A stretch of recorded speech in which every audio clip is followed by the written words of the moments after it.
me forever on fire. Middle finger ತೋರಿಸಿದ್ದ ದರ್ಶನ್ ಇದೀಗ ಮತ್ತೊಂದು ವರಸೆಯನ್ನು ತೋರಿಸ್ತಾ ಇದ್ದಾರೆ.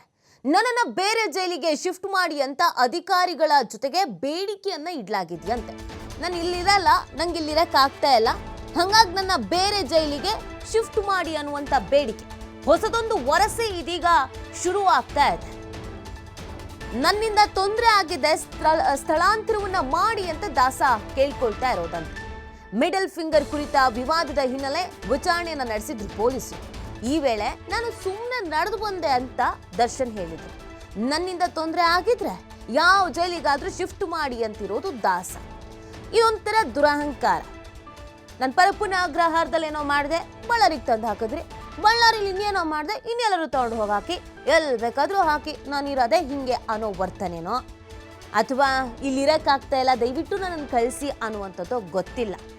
ಏನು ಅಂತ ಅರ್ಥ ಮಾಡ್ಕೊಳಕ್ಕೆ ಸಾಧ್ಯ ಆಗ್ತಾ ಇಲ್ಲ. ನನ್ನನ್ನು ಬೇರೆ ಕಡೆಗೆ ಹಾಕಿ, ನನ್ನಿಂದ ತೊಂದರೆ ಆದರೆ ಬೇರೆ ಕಡೆಗೆ ಹಾಕಿ ಅಂತ ಹೇಳ್ತಿದ್ದಾರೆ ಅಂತೆ. ಹೌದು, ಪೊಲೀಸರಿಗೆ ಅದೇ ಕೆಲಸ. ಇಡೀ ಕರ್ನಾಟಕದ ವಿಚಾರಕ್ಕೆ ಬಂದರೆ ಎಷ್ಟು ಜೈಲಿದೆ, ಎಲ್ಲೂ ಯಾರು ಮಾಡದೇ ಇರೋದು ಈ ವಯ್ಯ ಮಾಡ್ತಾ ಇರೋರು. ಈ ಮನುಷ್ಯನಿಗೆ ನೆಟ್ಟಿಗೆ ಇರೋಕ್ಕೂ ಆಗಲ್ಲ, ಊಟ ಸರಿ ಇಲ್ಲ, ಕುತ್ಕೊಳ್ಳೋಕ್ಕಾಗಲ್ಲ, ಟ್ಯಾಲೆಂಟ್ ಸರಿ ಇಲ್ಲ, ಅದ್ರ ಜೊತೆಗೆ ದುರಹಂಕಾರಗಳು ಬೇರೆ. ಈಗ ಹೇಳ್ತಿರೋದಂತೆ, ಸರಿ ಇಲ್ಲ ಅಲ್ವಾ, ನನ್ನಿಂದ ಸಮಸ್ಯೆ ಆಗ್ತಿದೆ ಅಲ್ವಾ, ಬೇರೆ ಕಡೆಗೆ ಸ್ಥಳಾಂತರ ಮಾಡಿ. ಏನು ಮಾವನ ಮನೆ ಅಂದ್ಕೊಂಡಿದ್ದೀರಾ ನೀವು? ಇಲ್ಲಿ ಸರಿ ಇಲ್ಲ ಅಂದರೆ ಅಲ್ಲಿಗೆ, ಅಲ್ಲಿ ಸರಿ ಇಲ್ಲ ಅಂದರೆ ಇಲ್ಲಿಗೆ, ಅಲ್ಲಿಂದ ಇಲ್ಲಿಗೆ, ಇಲ್ಲಿಂದ ಅಲ್ಲಿಗೆ, ನಿಮ್ಮ ಹಿಂದೆ 4 ಜನ ಪೊಲೀಸರು, ಅದಕ್ಕೊಂದಷ್ಟು ಜೀಪು, ಇದೇ ಕೆಲಸನ? ಗೊತ್ತು ತಾನೇ ಜೈಲಲ್ಲಿ ಇದ್ದೀನಿ ಅಂತ, ಯಾವ ಕೇಸಲ್ಲಿ ಇದ್ದೀನಿ ಅಂತ ಗೊತ್ತು ತಾನೆ. ಆದಮೇಲೆ ತಪ್ಪಗಿರ್ಬೇಕು. ಅದನ್ನ ಬಿಟ್ಟು ಅಧಿಕ ಪ್ರಸಂಗತನ ಯಾಕೆ ಮಾಡಬೇಕು? ಅದ್ಯಾರಪ್ಪ ಹೇಳ್ತಾ ಇದ್ರು, ಇದೆಲ್ಲ ಧ್ಯಾನ ಮಾಡ್ತಾ ಇರೋದು ಧ್ಯಾನದ ಸಿಂಬಲ್ಲು ಅಂತ. ಈ ಮನುಷ್ಯ ನಿಯತ್ತಲ್ಲಿ ಧ್ಯಾನ ಗೀನ ಅಂತೆಲ್ಲ ಮಾಡ್ಕೊಂಡು ಹೋಗಿದ್ರೆ ಸಿಟ್ಟು ಕಂಟ್ರೋಲಲ್ಲಿ ಇರ್ತಿತ್ತು, ಶಾಂತಿಯುತವಾಗಿರ್ತಿತ್ತು ಮನಸ್ಸು, ಸಮಾಧಾನವಾಗಿರ್ತಿತ್ತು ಮನಸ್ಸು. ಮಾತಲ್ಲಿ ಕಂಡವರಿಗೆ ಅವ್ರ ಇಡೀ ಫ್ಯಾಮಿಲಿನ, ಇಡೀ ವಂಶನ ಕರಿಯೋದು, ಹೊಡೆಯಕ್ಕೆ ಹೋಗೋದು, ಕೈ ಎತ್ತೋದು, ಇದ್ಯಾರು ಧ್ಯಾನ ಮಾಡೋರಿಗೆ ಇರಲ್ಲ ಸ್ವಾಮಿ.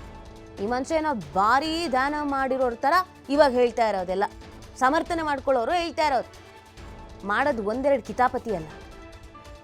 ಎಲ್ಲಿದ್ದೀನಿ, ಯಾವ ಕೇಸಲ್ಲಿ ಒಳಗಿದ್ದೀನಿ, ಒಂದು ಜೀವನೇ ಹೋಗಿದೆ, ಅದಕ್ಕೆ ಸಂಬಂಧಪಟ್ಟಂತೆ ತನಿಖೆ ಆಗ್ತಿದೆ, ನಾನು ಗಂಭೀರವಾಗಿರಬೇಕು.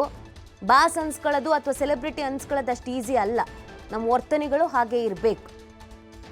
ಈ ಮನುಷ್ಯನ ಹಿಂದೆ ಏನಾದರೂ ಮೀಡಿಯಾದವ್ರು ಇರಲಿಲ್ಲ ಅಂತ ಅಂದಿದ್ರೆ, ಮಾಧ್ಯಮದವ್ರು ದಿನ ಬೆಳಗಾದ್ರೂ ಇವನ ಹಿಂದೆ ಇರಲಿಲ್ಲ ಅಂದಿದ್ರೆ, ವಿಚಾರ ತೋರಿಸ್ಲಿಲ್ಲ ಅಂದಿದ್ರೆ, ಇಷ್ಟೊತ್ತಿಗೆ ಕ್ಯಾರವನಲ್ಲಿ ಬಂದು ಕೂತಿರ್ತಿದ್ರು.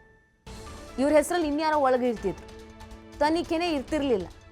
ಈ ಮನುಷ್ಯ ಸಿನಿಮಾ ಮಾಡ್ಕೊಂಡು ಓಡಾಡ್ಕೊಂಡು ಇರ್ತಿದ್ರು. ಮಾಧ್ಯಮದವರಿಗೆ ಇವ್ರನ್ನ ಕಂಡು ಉರಿ ಇಲ್ಲ. ದಿನ ಬೆಳಗಾದ್ರೂ ತೋರಿಸ್ತಿರಲ್ಲ, ನಿಮಗೆ ಮಾಡೋಕ್ಕೆ ಕೆಲಸ ಇಲ್ವಾ ಅಂತಿರಲ್ವಾ? ಕೆಲಸನೇ ಮಾಡ್ತಾ ಇರೋರು. ನಮ್ಮ ಕೆಲಸನೇ ಇದು. ಅಕಸ್ಮಾತ್ ತೋರಿಸಿಲ್ಲ ಅಂತ ಅಂದಿದ್ರೆ, ಈ ವ್ಯಕ್ತಿ ಬಗ್ಗೆ ನಿರಂತರವಾಗಿ ನಾವು ತೋರಿಸಿಲ್ಲ ಅಂದಿದ್ರೆ, ಕಣ್ಣಿಟ್ಟಿಲ್ಲ ಅಂದಿದ್ರೆ, ಈ ಮನುಷ್ಯ ಆರಾಮಾಗಿ ಮನೇಲಿ ಹೊತ್ಕೊಂಡು ಮಲಗಿರೋರು ಇಷ್ಟೊತ್ತಿಗೆ. ಹೆಂಗೂ 3-4 ಮನೆ ಇದೆಯಲ್ಲ, RR ನಗರದಲ್ಲಿ ಒಂದು, ಇನ್ನು ಎಲ್ಲೆಲ್ಲೆಲ್ಲ ಇದಾವಲ್ಲ, ಅಲ್ಲೆಲ್ಲ ಆರಾಮಾಗೆ ಯಾವ್ಯಾವ ಮನೆಗೆ ಯಾವಾಗ ಹೋಗ್ಬೇಕು ಅವಾಗ ಹೋಗ್ಕೊಂಡು ಆರಾಮಾಗಿ ಇರ್ತಿದ್ರು. ಮಾಧ್ಯಮದವ್ರು ಇಲ್ಲ ಅಂದಿದ್ರು. ಇದನ್ನೇ ನಾವು ತೋರಿಸ್ಲಿಲ್ಲ ಅಂದಿದ್ರು ನಮಗೆ ಉಗಿತಿದ್ರು. ಈಗ ಈ ಮನುಷ್ಯ ಹೇಳ್ತಾ ಇರೋದಂತೆ, ನನ್ನಿಂದ ಸಮಸ್ಯೆ ಆಗ್ತಿದೆ ಅಲ್ವಾ, ಬೇರೆ ಜೈಲಿಗೆ ಕಳಿಸಿ ಅಂತ. ಏನು ಪೊಲೀಸರನ್ನ ಇವರು ಪ್ರೊಡ್ಯೂಸರು ಡೈರೆಕ್ಟ್ರು ಅಂದ್ಕೊಂಡಿದ್ದಾರೇನೋ, ಈ ಕತೆ ಚೆನ್ನಾಗಿಲ್ಲ ನಾನು ಮಾಡಲ್ಲ ಅಂತ ಅರ್ಧಕ್ಕೆ ಎದ್ದೋಗಕ್ಕೆ. ಇರೋದು ಜೈಲಲ್ಲಿ, ತಿಂಡಿ ಸರಿ ಇಲ್ಲ, ಊಟ ಸರಿ ಇಲ್ಲ,